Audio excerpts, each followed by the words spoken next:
boa noite, seja muito bem-vindo. Estamos ao vivo aqui em Veja TV de Veja.com, numa segunda-feira daquelas. E hoje é dia dele, o rei, aqui em Veja, Reinaldo Azevedo. Sou eu mesmo. Olá, tudo bem, querida? E aí, como está? Né? Gostou da gravatinha? É homenagem ao Corinthians, que venceu.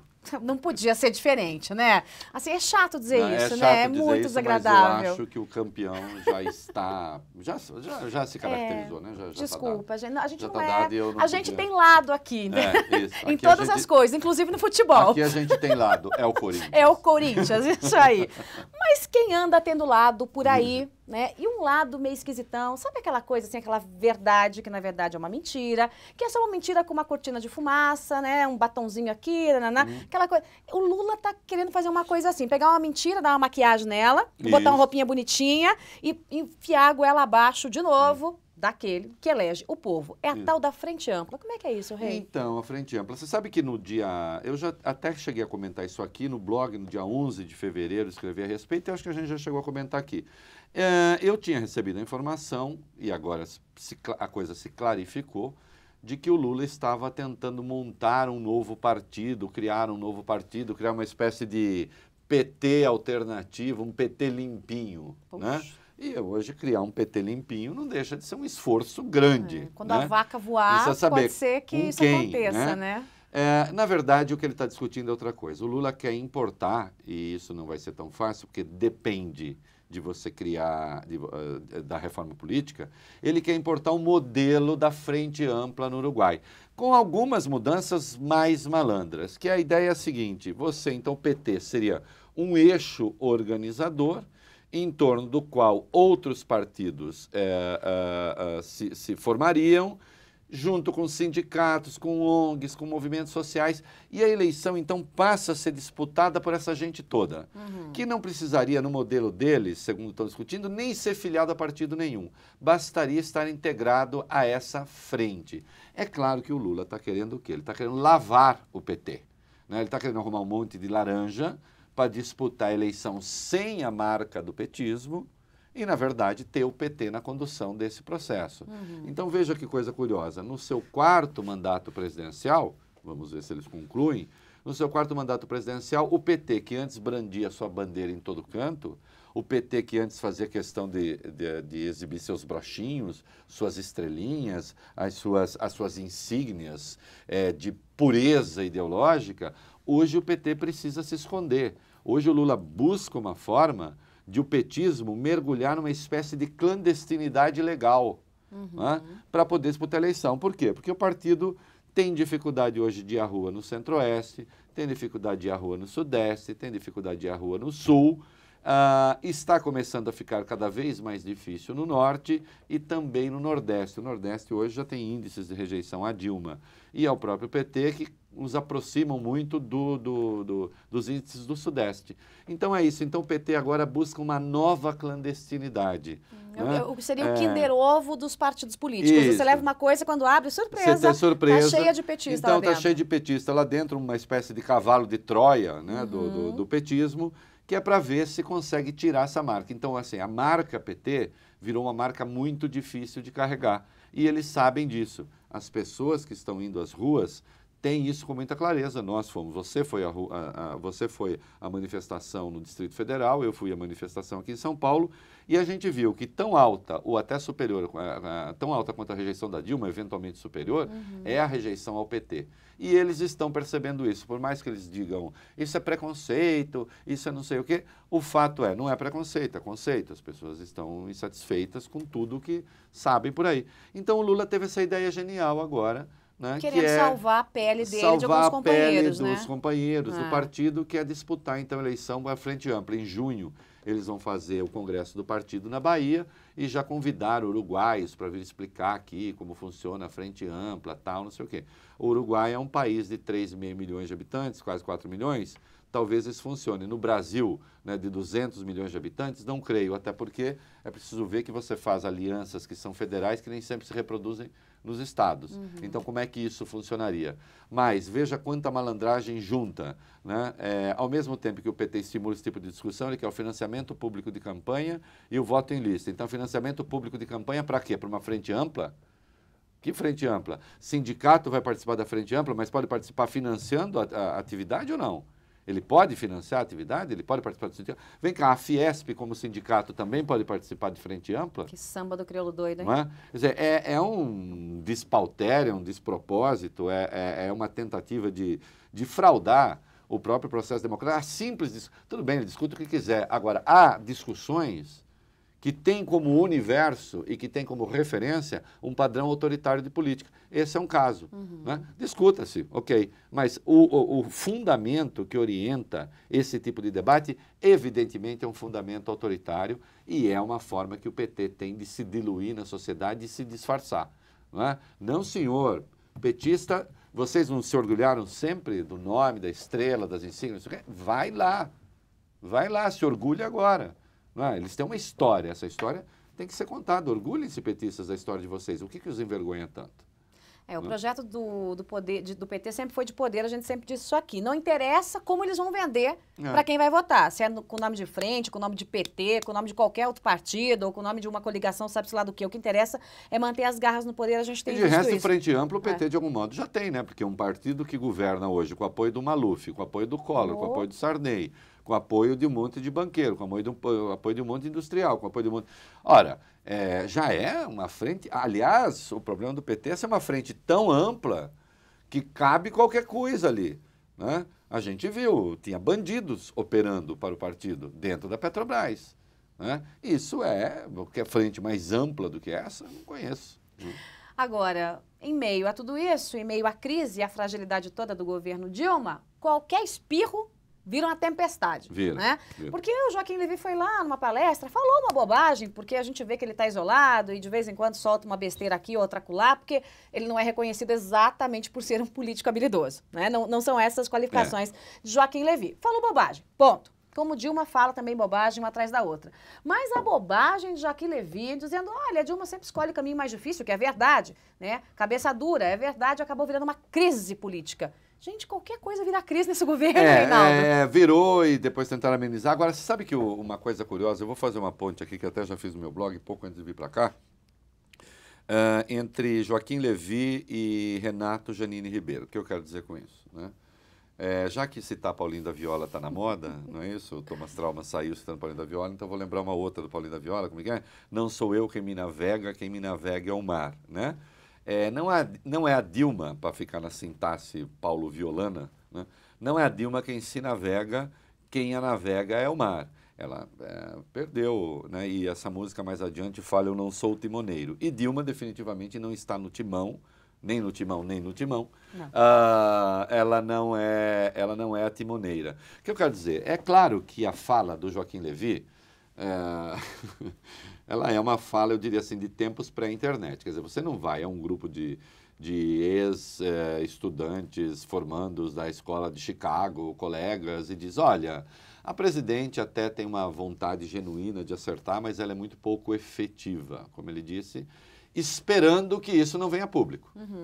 Sendo ele o número 1 da economia, e sendo ele o ministro que hoje não pode ser demitido, nós fomos os primeiros aqui a dizer, antes do Fernando Henrique, que ela era refém do Joaquim Levy, é claro que é uma fala que você não deve fazer.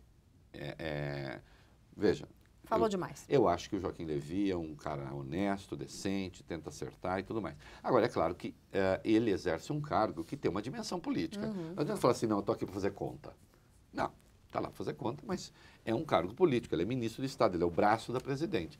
O braço não diz ao corpo, ou ao cérebro, em tese, né, que esse cérebro é muito pouco efetivo. Então, ele não deveria ter falado. E a Dilma, em tendo falado, deveria fazer alguma coisa, mas ela não pode fazer nada. Então, digamos assim, pelo lado conservador, saudavelmente conservador que seja, a Dilma não pode fazer nada, ela é refém de Joaquim Levy. Acabou. Ele falou, acabou, não sei o quê. Aí ela nomeou Renato Janine Ribeiro para o Ministério da Educação. O Renato Janine Ribeiro será o incompetente com a maior lista bibliográfica que já ocupou essa pasta. Né? Aí, ó, tesoureiro da campanha da Dilma. Petista brasa e coberta, porque ele gosta de dizer que não é petista, ele não é de carteirinha, que eu saiba, ele realmente não é filiado. mas ninguém é mais petista do que ele, ninguém comunga dos valores do PT mais do que ele, ninguém está mais engajado em criar as verdades universais do PT do que ele, ninguém mais do que ele tem uma certa explicação doce e sincera para a vontade de censura, ninguém tanto quanto ele. Então, Renato Giannini Ribeiro é um petista, né? Recentemente participou de um seminário fechado aí em algum lugar, não deve ter um mês que ele falou isso, e disse lá, explicou lá por que o PT é um partido saudavelmente gramsciano e, portanto, de esquerda, que quer dominar e criar hegemonia. Atacou Eduardo Cunha, disse que Eduardo Cunha não pertence a um mundo civilizado, né? E fez ataques, inclusive ao Olavo de Carvalho e tal, não sei o quê. A única pena é que ele não tope um debate com o Olavo de Carvalho, uma pena. Deveria topar. Mas, enfim, nomeou Renato Giannini para o Ministério da Educação. Esse Renato Giannini esteve com quem hoje? Com Luiz Inácio Lula da Silva. Onde? No Instituto Lula. Muito bem. E com quem mais junto? Com Paulo Okamoto. Paulo Okamoto, não obstante, é aquele sujeito, só para lembrar, que explicou numa entrevista ao Estadão como é a relação do PT com as empreiteiras. Segundo ele, é assim. Você pergunta para o empreiteiro, você está lucrando? Estou.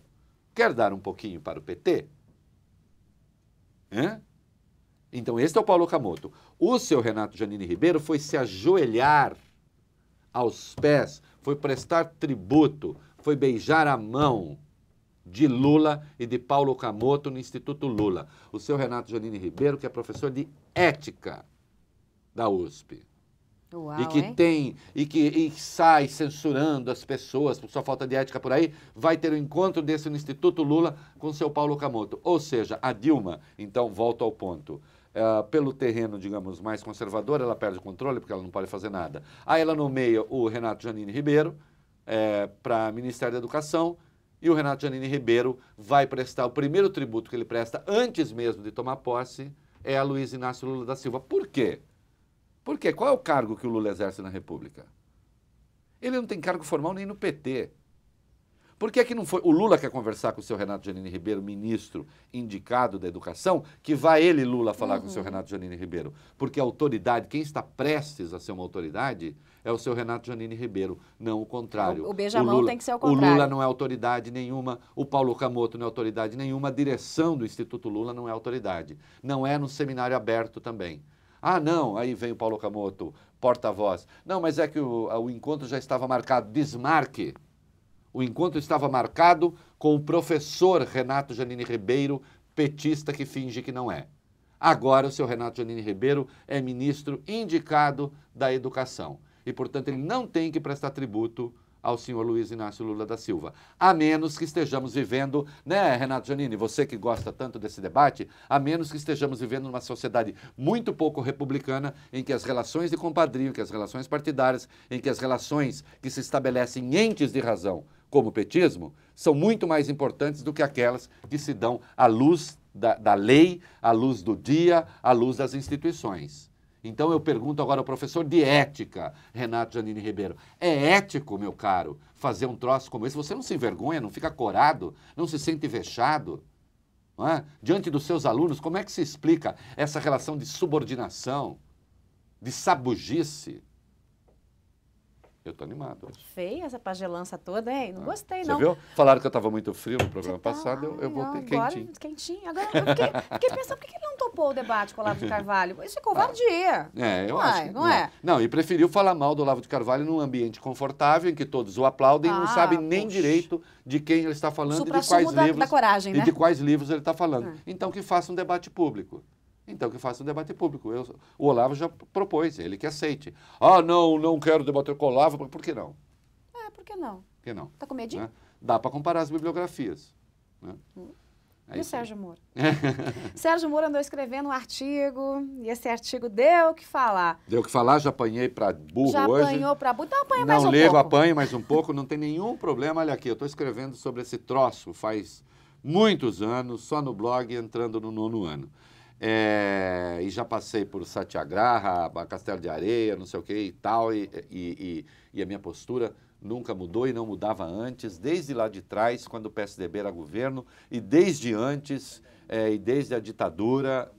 O negócio é o seguinte: nas sociedades democráticas, nas sociedades democráticas, as pessoas são presas e são punidas quando não há mais recurso para mantê-las fora da cadeia. E fim de papo. Se há um excesso de recursos no Brasil, esse é um debate que tem de ser feito e eu acho que há. Tá? Eu acho que há um excesso de recursos no Brasil. Só que a Constituição, no artigo 5º, estabelece que a pena será cumprida depois da sentença transitada em julgado. E sentença transitada em julgado quer dizer que ela não tem mais recurso. Não é? O juiz Sérgio Moro, eu não estou colocando em dúvida a honorabilidade dele, não estou colocando em dúvida a seriedade dele, não estou colocando em dúvida o seu desejo de acertar, não estou colocando em dúvida o seu repúdio à corrupção, não estou colocando em dúvida o seu amor à República. Aliás, todos nós partilhamos desses mesmíssimos valores dele. Os dele não são superiores aos meus. Né? Agora, eu acho que ele não pode, na minha opinião, não deve, poder ele pode e arque com as consequências, mas acho que ele não deve escrever um artigo como ele escreveu no Estadão em companhia de um presidente de uma associação de juízes, da AJUF. Associação dos Juízes Federais. Isso. Defendendo que o cumprimento de uma pena se dê a partir da condenação em primeira instância. Quer dizer, chega lá no primeiro tribunalzinho, ó, tá condenado você, meu filho. Então ele tem um recurso até o STJ ou STF, depende, ou quem sabe até a TRF, depende muito da ação. Aí, muito bem, aí ele vai ficar lá na cadeia até o trânsito em julgado, finalização do processo. E aí se foi inocente? E se foi inocente? Quem restitui esse tempo? Né? Outra, você vai prender as pessoas sem nem mesmo duplo grau de jurisdição? Ah, mas os processos do STF não têm duplo grau de jurisdição. Sim, porque é um tribunal especial para autoridades. Querem acabar com isso? Eu não acabaria, mas querem acabar por mim, tudo bem.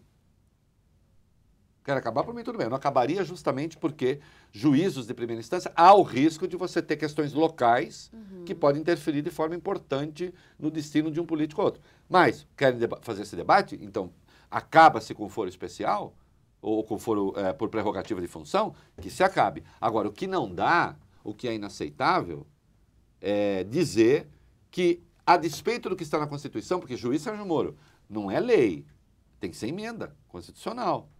Só que é uma emenda constitucional do artigo 5º da Constituição.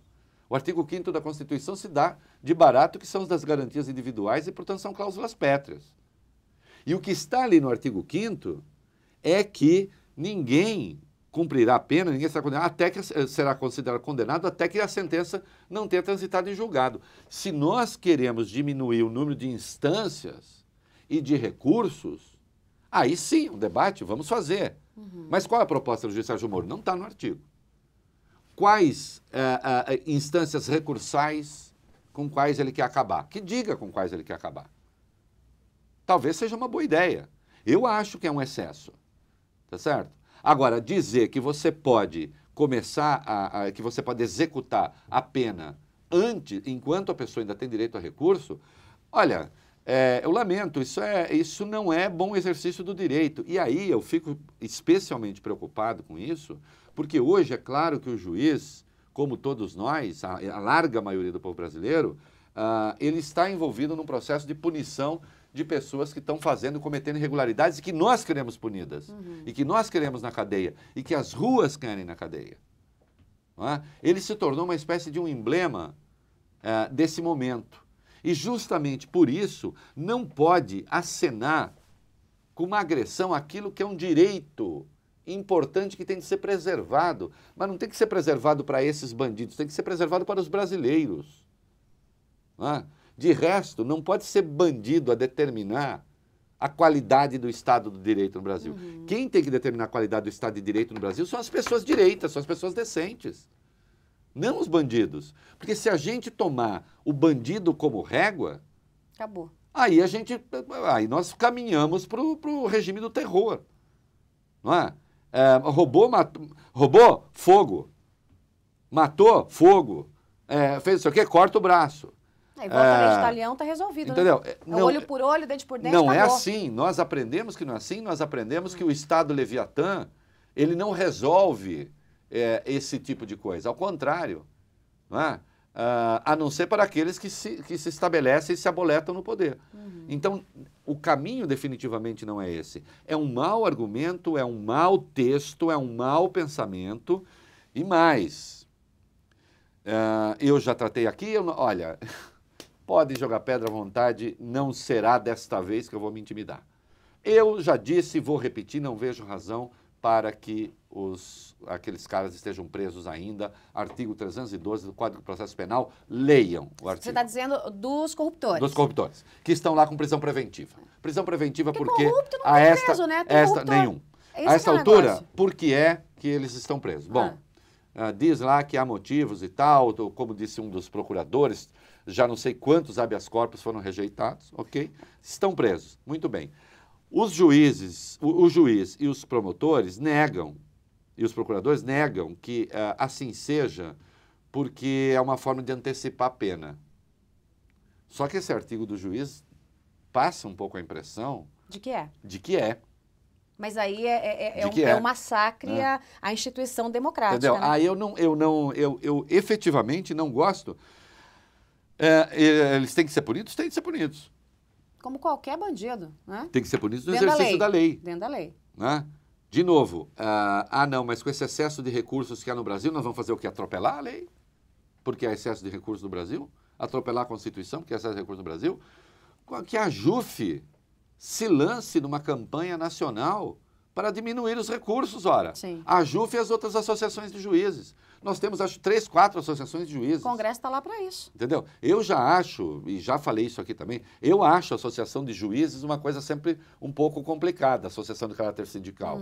Eu sempre acho complicado porque o juiz, por definição, ele é uma mente primária no melhor sentido, isto é, ele é a fonte de posse da lei, ele é a fonte primária do juízo. Né? Eu não gosto quando nós somos uma fonte primária coletiva de juízo. Eu não gosto disso. Eu não gosto. Pode ser excesso de formalismo da minha parte. Não sou jurista, não sou advogado.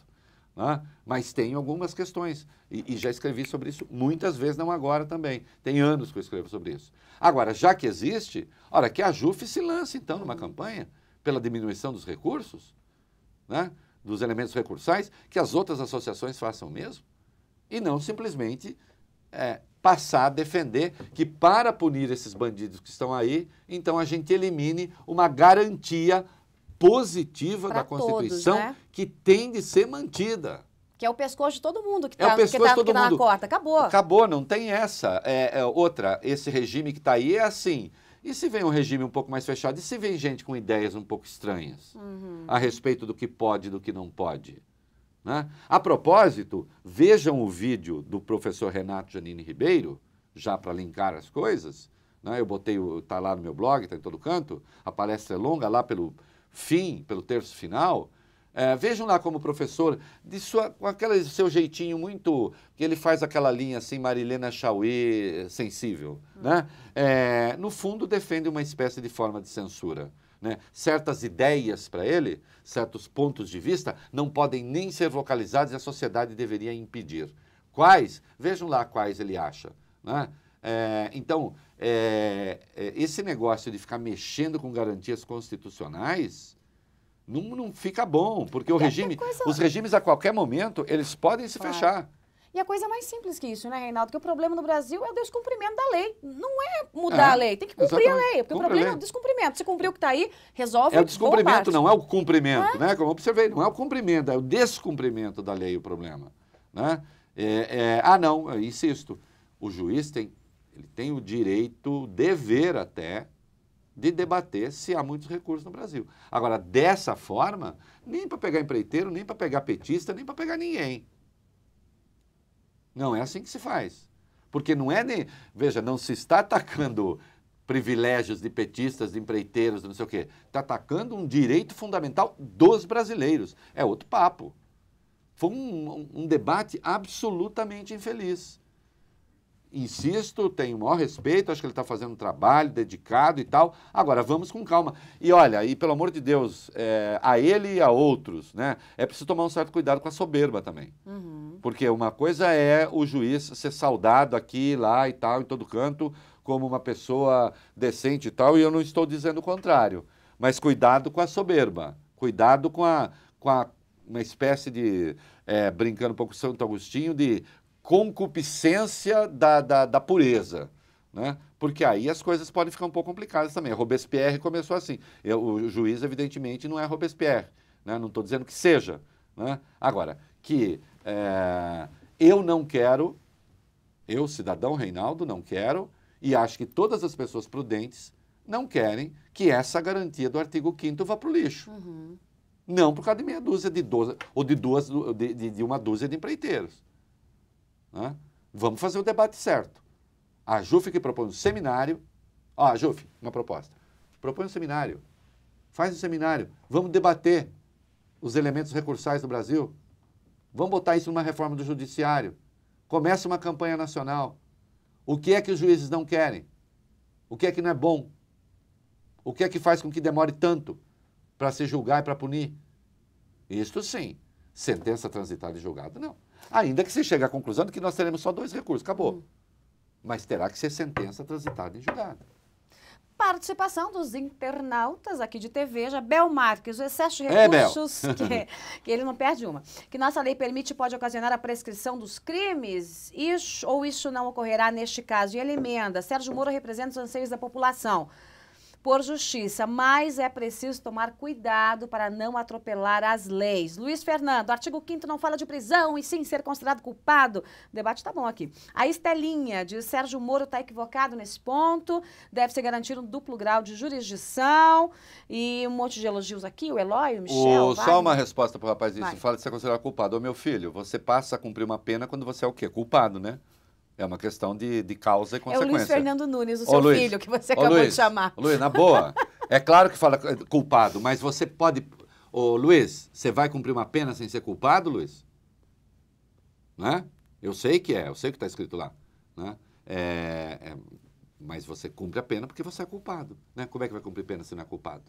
Né? O que o juiz defendeu no artigo é justamente que a pessoa comece a cumprir pena sem ainda ser considerado culpado. Pode, juiz? Ô, Luiz, não dá, né?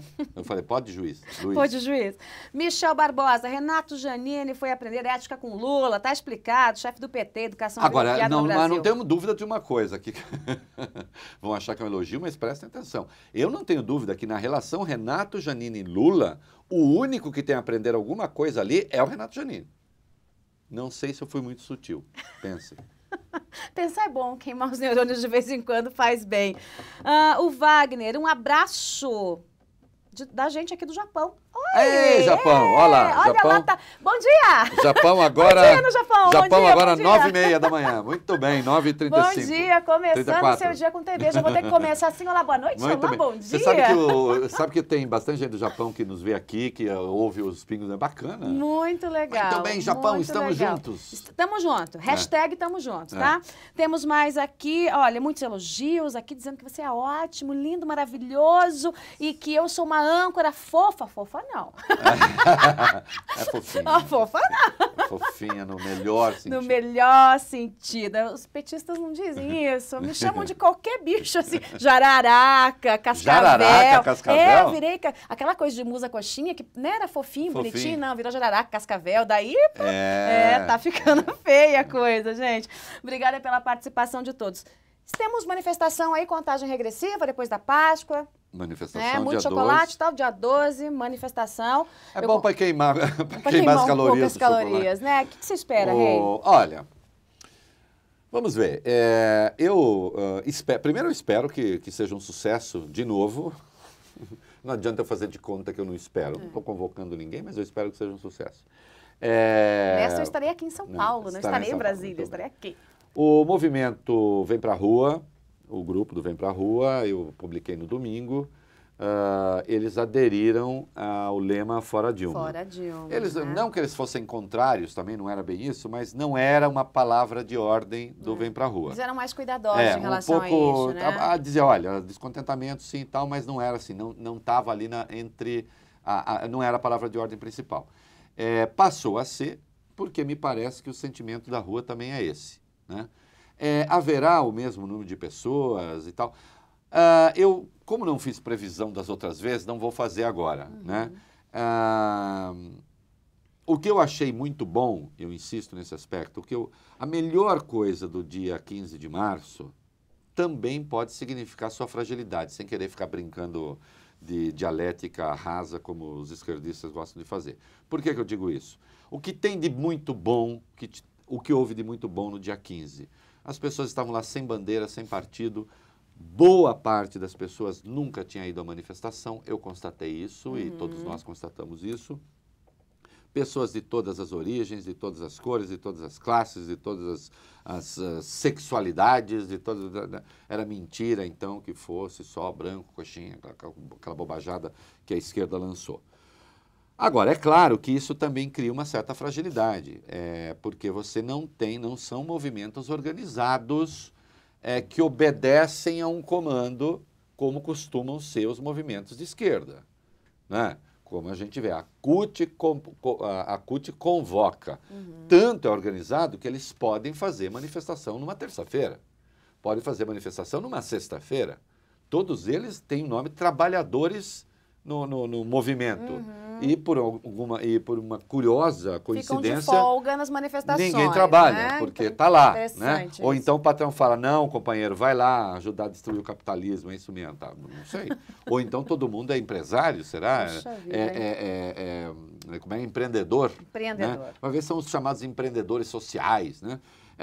Então, assim, a CUT, MST e tal, eles têm essa cadeia de comando. Une, né? Leva lá e tal. Esse pessoal não tem cadeia de comando, né? Não são organizados. Existe o Vem Pra Rua, existe o Movimento Brasil Livre, existe o Indignado, como que é? Revoltados Online. Existe a turma toda aí, vários outros movimentos. Eu botei um S a mais, Revoltados Online. Que eu não estou citando aqui, não é demérito. Não, tem um catatal mesmo, que são tem muitos. Um monte. Agora, a gente sabe que não são movimentos sociais na acepção com a qual a gente está acostumado das esquerdas. Não, insisto, não tem uma relação ali de subordinação e de filiação quase militar, que é o que existe nesses movimentos, ao comando. Né? Nem tem pontuação, como tem nos movimentos de invasão disso e daquilo. Se você aparecer não sei onde, você ganha tantos pontos para invadir, não sei o que tem. Não tem nada disso. Então, são pessoas comuns, são homens comuns, são trabalhadores, são donas de casa. Vai se repetir com a mesma intensidade? Não sei. Eu gostaria que sim, né? Eu torceria para que se repetisse, porque, afinal de contas, as causas que levaram as pessoas às ruas ainda estão dadas. Né? As insatisfações estão por aí. As respostas, por enquanto, não têm sido boas. Veja, assim como o PT fez a sua manifestação no dia 13 e, a meu juízo, ajudou a alavancar do dia 15, eu vi o Rui Falcão convocando já o que ele chamou de mini manifestações, pequenas manifestações Brasil afora. Eu sempre conto com o Rui Falcão para botar muita gente na rua protestando contra o governo. Porque eu acho que o discurso dele sempre é muito convincente nesse sentido. Ele sempre fala coisas que colaboram para que isso aconteça. Decide né? o indeciso, é sensacional, isso, então a pessoa está lá um pouco em dúvida se vai ou não vai, ele bem acaba ajudando. Vai. Hoje houve, não sei se foi uma manifestação de MTST, botando fogo em pneu, não sei onde. Essas coisas todas ajudam, né? As pessoas que trabalham, as pessoas que estudam, as pessoas que trabalham estudam, as pessoas que arrecadam impostos, né? Isso tudo que quando eu falo, quando outros falam, eu sei que os Janines da vida veem isso com horror, porque a verdade é que essa gente odeia as pessoas que trabalham. Né? Neste vídeo mesmo do Janine, vale a pena ver esse vídeo inteiro. Né? Há um momento que ele diz assim, há um erro o PT hostilizar a classe média. Porque a classe média, algumas coisas são legítimas. Então, mais uma hora, numa frase intercalada lá, ele deixa claro que, no fundo, ele acha que está certo mesmo, que é uma gente desprezível, mas que, por razões táticas, não convém ser hostilizada. Claro, tem voto. Né? Então, é claro que quando você fala de gente que trabalha, que estuda, que arrecada imposto, que não sei o quê, e que vai para a rua protestar, as esquerdas têm rancor disso. Né? É como se fosse... Tem asco, assim, né? É mais ou menos uma coisa... Olha, agora eles vão chiar com a comparação, mas é para isso mesmo que eu vou falar.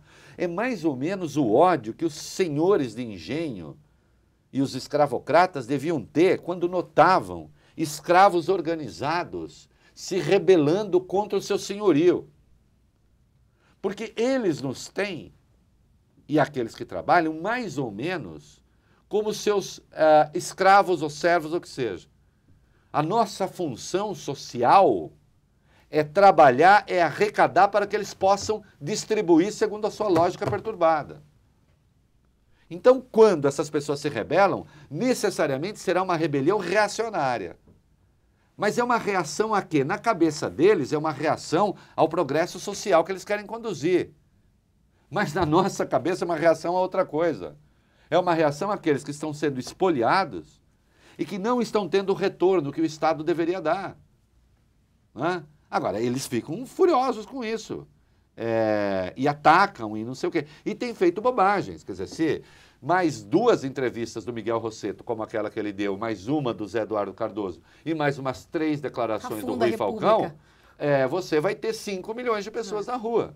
Não é? Porque eles ajudam. Eles são os maiores convocadores além da indignação que está espalhada, eles ajudam a convocar. Porque fazem bobagens em penca. Eu nunca vi um governo fazer tanta bobagem num volume tão espantoso. Por favor, ministros convocados já darem declarações coletivas, entrevistas exclusivas, né, nos próximos dias, porque ajudam as manifestações. Babau acabou, mas tem participação. Acabou? A gente fala muito nesse lugar aqui. Eu tenho aqui um protesto. Vamos lá. Protesto. O André Tozelo. Ai, Joyce, só o Bel Marques, né? Eu tô aqui todo dia também. Então pronto, André. Obrigado pela sua companhia. Ô, André. Obrigado, tamo junto. legal. Hashtag eu sei tamo que não junto. foi comigo que você falou, André, mas tudo bem. Vamos lá. Luiz Felipe Alonso. Ô, Joyce, não dá pra vocês passarem aí na hora do Jornal Nacional. Não viram o Jornal Nacional, vocês? A gente tem aqui nosso Jornal Nacional de TV já. Olha, então, tá bom. Olha aqui, meu William Bonner. Lindo. Olha só, o Luiz Nunes aqui discutindo as questões que a gente já falou aí sobre o Sérgio Moro. Você espia no blog do Reinaldo, depois esse programa vai estar todo lá. Para você que pegou o bonde andando, gente, você vai lá, tem gente reclamando, ai, Joyce, peguei pela metade. Daqui a pouquinho vai estar no blog do Reinaldo, vai estar aqui no site YouTube, Veja. Você vê à vontade. E a Ellen Café diz que aguarda sempre ansiosa para ouvir a prosa boa. O Fio Leal diz o seguinte, olha, bacana ver vocês aí todo dia. E tem gente chegando hoje dizendo, olha, primeira vez que eu tô assistindo ao vivo, Opa. Que legal, que bacana. Seja muito bem-vindo. É isso Vamos aí. ficando por aqui, não dá mais tempo não. Não dá mais tempo, não? Então tá. Não, babau. Beijo. Beijo, tchau. Boa semana pra você. Obrigado por vocês Obrigada também, pela todos, companhia pra de você. todos. Vocês que estão aqui no Brasil, vocês que estão aí fora. Pra quem eu falo bom dia. Pra quem eu falo boa noite. A gente se vê na semana que vem. A câmera aberta aqui pra gente dar tchau. É Tchau, isso. gente. Tchauzinho. Boa Tchau. semana pra Tchau, vocês. boa semana. Tchau. Vamos lá, vamos à luta.